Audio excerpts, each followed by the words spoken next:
You know, what if I told you that the key to understanding one of your most important organs was actually right there at your own 2 feet? It sounds kind of out there, I know, but it turns out your feet can act like an early warning system, sending out all sorts of signals about the health of your liver. So let's get into this fascinating connection. So that's the big question, right? What exactly are your feet trying to tell you?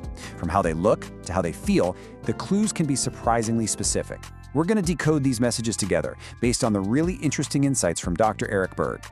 Okay, before we go any further, and this is super important, we have to get this disclaimer out of the way. We are not diagnosing anything here. Think of this more like becoming a better detective for your own body. These are clues, right? They can point you in the right direction, but a real diagnosis, that always has to come from a doctor. Let's kick things off with the stuff you can actually see. So why do these signs pop up on our feet and lower legs? Well, it all comes down to basic plumbing, really.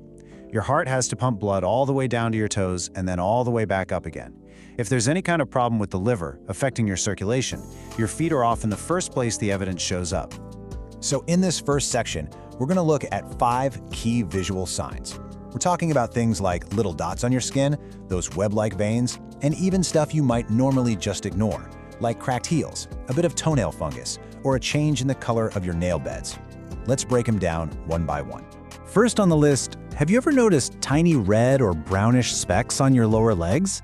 These little dots are often a classic sign of poor circulation.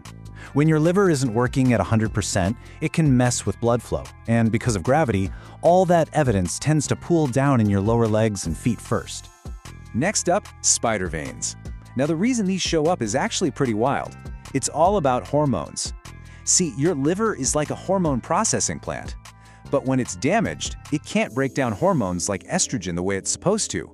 That extra estrogen floating around can weaken your blood vessels, and boom, you get these little web-like patterns showing up on your skin. Cracked heels? It's so easy to just blame dry skin and grab some lotion, right? But it could be a sign of something deeper. One of the liver's most important jobs is to make bile, and you need bile to absorb fat-soluble vitamins and things like omega-3s. A vitamin B3 deficiency can also be a cause. So if your heels are cracked, it might be a sign that this whole absorption process is off. Now this one might be a bit of a surprise. A struggling liver is often connected to an unhealthy gut, and when that internal ecosystem gets out of balance, it can lead to an overgrowth of yeast and fungus. And where does that show up? Well, on the outside of your body, as things like toenail fungus or even something like dandruff. And for our last visual clue, take a quick look at your nail beds. If you notice they're looking kind of white, and that little half-moon shape at the bottom, it's called the lunula, has disappeared. That's another strong sign of poor circulation that can be traced all the way back to the liver. All right, so we've covered what to look for, but your body also talks to you through sensations. So now let's switch gears from what your feet look like to what they feel like, because trust me, the clues here are just as important. In this part, we're going to get into 5 different feelings and physical signs. We're talking about that frustrating, deep itch on the bottom of your feet, feelings of pain and heat, maybe some stubborn foot odor, and a really specific type of swelling called pitting edema that you can actually test for yourself. So, that maddening itch on the soles of your feet, there's a reason for it. When the liver gets all congested, fluids like bile can actually back up into your bloodstream. This triggers a release of histamines, yep, the same things that make you itch from a mosquito bite, and they can make the bottoms of your feet just incredibly itchy.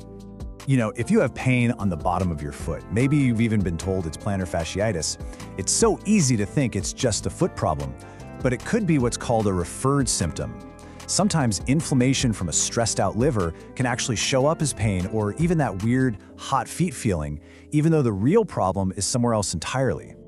So, here's the deal. Your liver is your body's main detoxification plant. When it gets overwhelmed, it just can't process all the waste. So the body has to find other escape routes. And guess what? One of those routes is through the skin, especially on your feet, which can result in a pretty strong odor.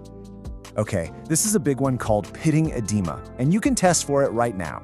Just press your thumb firmly into the skin on your shin or ankle. If you pull it away and it leaves a little pit or dent that stays there for a few moments, that's a classic sign that fluid isn't circulating like it should be, a problem that very often points back to the liver.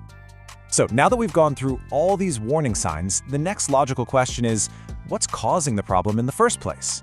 Let's take a look at some of the main things that really put stress on the liver, according to the source material. So what are the big culprits here? Well, there are 6 main ones. First, the side effects from certain medications can be really tough on the liver. Then there's high sugar intake, especially high fructose corn syrup. The liver just hates that stuff.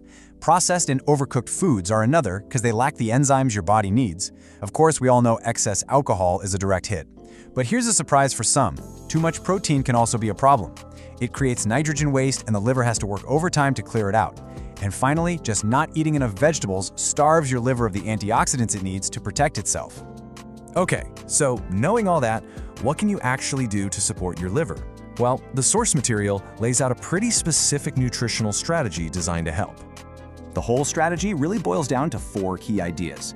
First, a healthy ketogenic diet combined with intermittent fasting. This helps switch your body's main fuel source away from sugar. Second, if your liver is already struggling, lowering your protein intake for a bit can give it a much-needed break from processing all that nitrogen waste. And finally, and this is a big one, dramatically upping your vegetable intake. You're basically flooding your system with the exact antioxidants and enzymes your liver is crying out for. You know, when you really get down to it, all of this points to one powerful idea. Our bodies are in a constant conversation with us. They're sending signals and clues all the time. The only question is, are we actually taking the time to stop, look, and listen? Because what you learn might just be the first step towards feeling a whole lot better.